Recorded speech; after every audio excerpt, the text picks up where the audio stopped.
Now, apart from operating system, there is one more type of software, that is your language processor. So, now we will discuss few things about language processor. The other name for language processor is translator also. It is also called as a translator. Now, why it is used? This is a type of system software, and I told you before also that to work on computer needs two important things. That is, when we talk about software, it should have both the things, system software also and your application software also. And overall, if we talk about computer, definitely the first thing is, when you want to work with computer, what is the first basic requirement? You should have a hardware also and a software also, correct? Why? Suppose you want to give the instruction. How will you give the instruction to the computer? You need keyboard, you need mouse, you need light pens. Yes, you want to fetch any information through images, you need cameras. You want to display it on the screen, again you need hardware like monitor. You want to store something, again you need to have hardware, your memory, correct? RAM and ROM, correct? There are other types of memories also. Is it clear? So we first talk about, when we talk about computer system, two things are important, hardware and software. In the first chapter and the second chapter, we have discussed about hardware. In the first chapter and the second chapter about input devices, output devices, memory devices. All these are types of hardware. Now we are discussing about software. So far we have understood that software is a set of programs. It is a command-based programs where instructions and commands or codes are written in some language. It is installed inside the computer so that the computer interacts with the respective hardware. Apart from that, we need other type of software also where the user can work with. So we need your system softwares and your application software. This much so far we have discussed. Then under system software, we have discussed in detail about operating system. Now we are discussing about processor, that is language processor. This language processor is also a very important type of software. The first thing is, you will think that ma'am, why it is needed? Because operating system is already the Mr. Manager of the computer. It is the nervous system of the computer. It is dealing with all the user's requests. It is managing your memory, resources, processor, multitasking, scheduling. Everything is being managed by operating system. Still, why we need translator? See children, you know computer is a machine.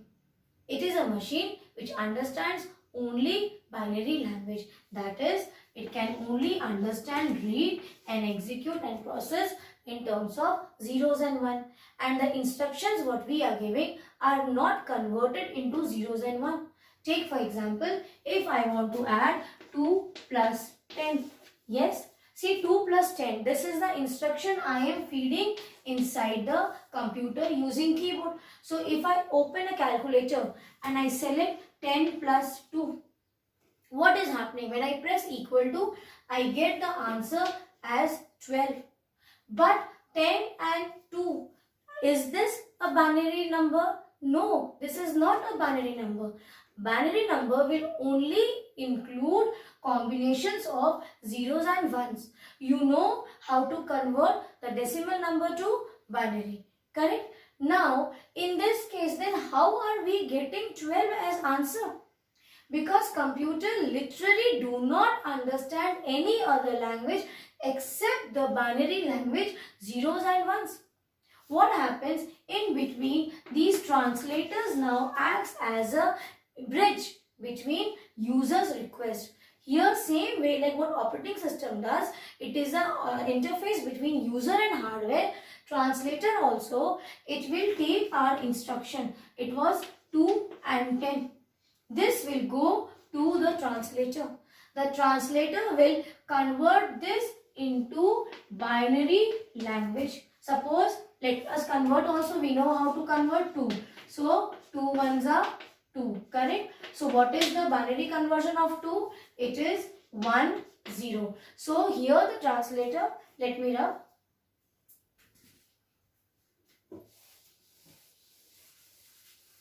So here when this instruction goes to, when we feed it through the input devices, this will go to the translator. The translator will now convert this human readable language or high level language into binary language. So binary conversion of 2 is 1, 0, and binary conversion of 10 is, we can do that also, 2 5s are 0, 2 2s are 1, 2 1s are, okay, and so here you have 0. So it will be like this, correct? So the conversion will be 1 0 1 0. Now this got converted into binary form. Then we have CPU. You know about CPU. Here also it has 3 parts. We have discussed that it has arithmetical and logical unit, it has control unit, and it has memory unit. So that arithmetical and logical unit, that will come into action. This now request, after getting converted, will be given by the operating system to ALU. Now arithmetical logical unit, they will decide that yes, it is not a logical question, it is a arithmetical part of the question. So it will be solved inside the CPU by which unit? ALU, and then the result will be again given back. Okay, that is the control unit. Then this control unit will save it in the memory, the answer, and remove that instruction what was given before. It was 1 0 plus, this was the instruction given. Now it has solved. So now this, from the small cache memory, that will be removed and the answer will be saved, and then it will be given to the translator back by operating system, and then operating system will display the answer on the screen. So now the user will get the information. So this is what happens when we talk about translator.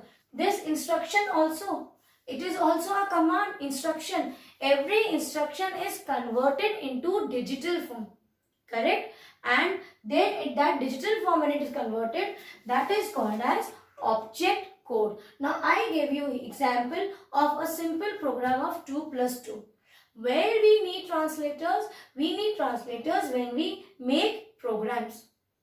We will be learning about many languages. You have learned about high level languages. You have discussed about Visual Basic in the previous class, correct? So all these high level languages, or there are many different type of languages also, whether it is low level language, whether it is your high level language, but whenever we write the program using any language and you try to execute, you write the program code, you write the code, yes, then what happens? You want to execute it, want to run it. So that program is written in human readable language. It is having alphabets, it is having digits. It's a high level language or a low level language, but it is not machine level language.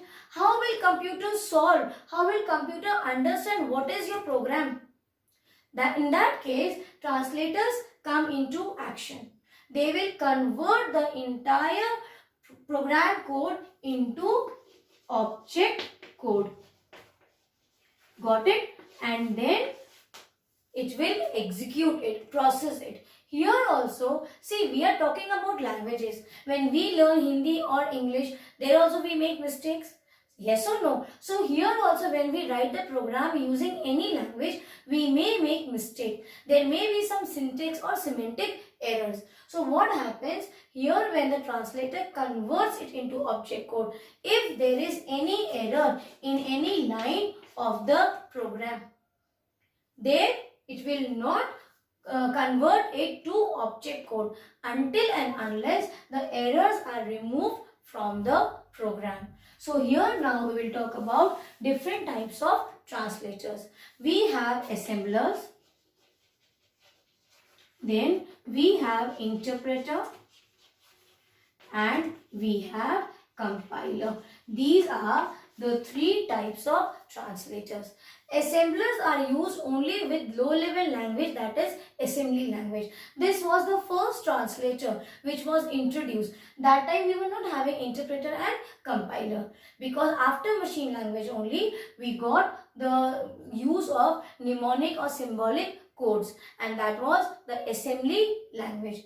In assembly language we have assembler. So that mnemonic codes or the symbolic codes which were used to write the program, it got converted into object code with the help of assembler. So this was a translator converting the low level language into machine level language.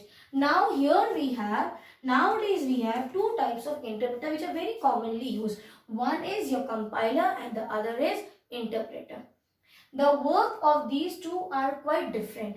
Even though they will translate the high level program codes into machine level, into object code. But as I told you, until and unless the program code is free from errors, it will not be converted by these translators into object code. So what they do, see, you give exams. So what happens when you are giving your half yearly exams or your final exam or any type of exam? Children give the answer sheets. Teacher will take the answer sheet, and after correcting all the questions of all the students, and wherever there are errors, she will encircle it, correct? She will cut that part, that here you have error, in this question you have error, and she will cut the marks also. So we are not talking about allotment of the marks. We are talking about the way the teacher corrects. When you have exams in your school, the answer sheet is taken by the teacher. The entire answer sheet is compiled by the teacher at one go. There may be so many errors. In question number 3, there may be error. In question number 15, there may be error. In question number 27, there may be error. So she has compiled all the questions, solutions of your questions. She has checked the answer sheet at one go. She is not doing like this, that here when she comes to question number 3, and if she sees here you have made mistake, she will leave all her work, stop correcting. The other day she will come to you and tell you that here you have done this mistake, I will cut your marks, and then again she will go back and move to other questions.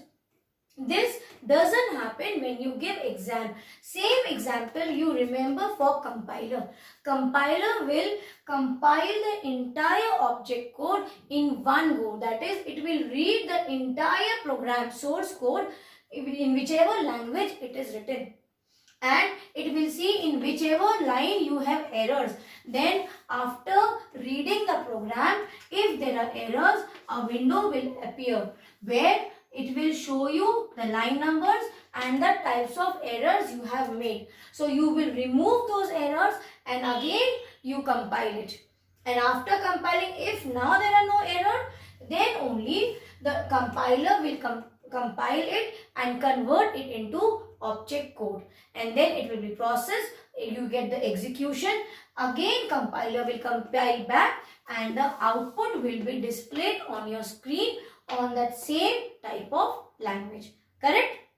That is, if you are making a program for employee payroll program, so enter the name of the student you have written, so only that program code, whatever you have written, first will get compiled, and finally if it is error free, it will be executed. Now it will ask you, after execution means, suppose your question was about payroll. You have made a program for payroll of the employee. So name of the student. So now the cursor will wait for you. You will insert the values and then it will come get the execution. That is, only after the compilation you will get the execution, or you can run your program, correct? Then what is the meaning of interpreter?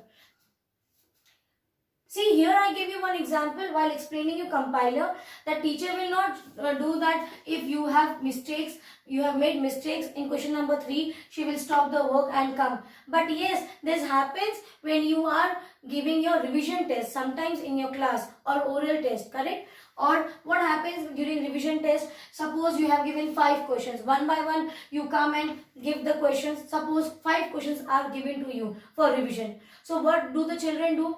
That they will come to the teacher Any child will come, she will see here question 3 it is wrong, go and correct it. Sometimes teacher may not correct or move ahead to the 4th and 5th question. She will say, okay, you first correct this and then you come. In the meantime, other child will come, teacher will check her work. Yes or no? This happens. That is question by question she is checking.